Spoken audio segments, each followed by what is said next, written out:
જય ભોળાનાથ મિત્રો, આજે છે તારીખ 27 અને વરસાદનો માહોલ છે.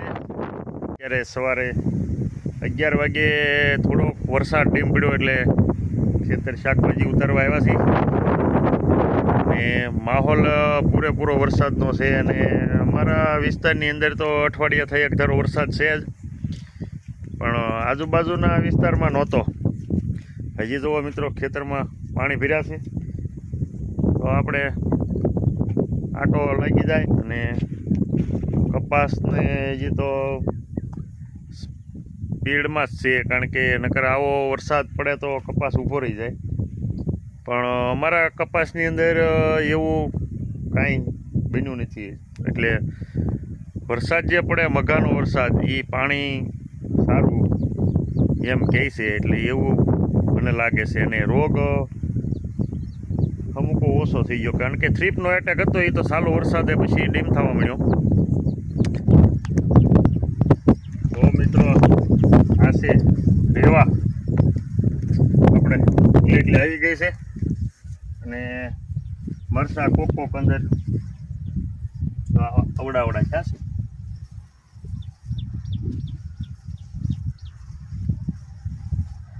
રહેવાનું કામ સારું છે. જો થળીએ કોક રહી ગયું હોય ને તો એ મરસું આવું હોય. આ એ ટૂંકું છે, થોડુંક વ્યાજનું મરસું રહેવાનું થાય. મસ્ત વેરાયટી છે, વેરાયટી સારી છે આ રેવા. પછી તો શું છે, ખેડૂત હોય ની માવજત ઉપર હોય. આમાં એક કરું થ્રીપ લાગી જાય તો પછી આ વરસાદે બધું નુકસાન કર્યું છે અમારે. તો આ છોડવા બધા ત્રાહ કરી નાખ્યા ને આમ જો આ છે ને, આ નુકસાન છે બધું.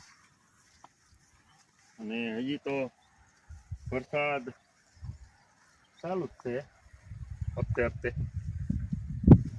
બહુ આમાં રોગ નથી, પણ રોગ વરસાદ જાહે એટલે અને હવામાન છે એટલે સલ્ફર છાંટવું જોઈએ.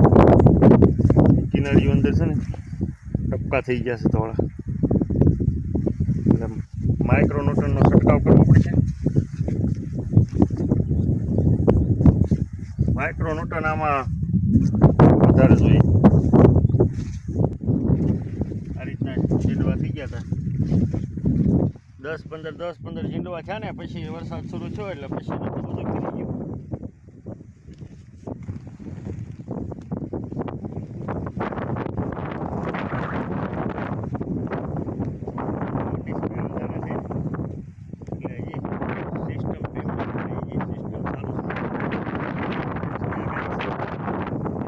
વરસાદ આવશે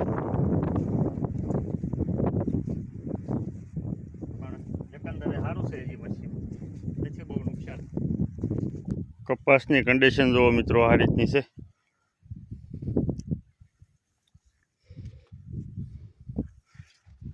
વરસાદ વધારે પડવાથી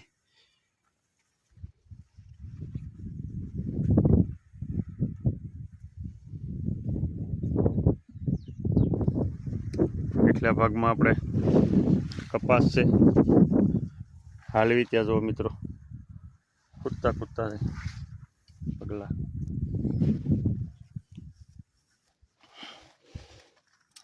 આ રીતનું નીચે બંધારણ છે.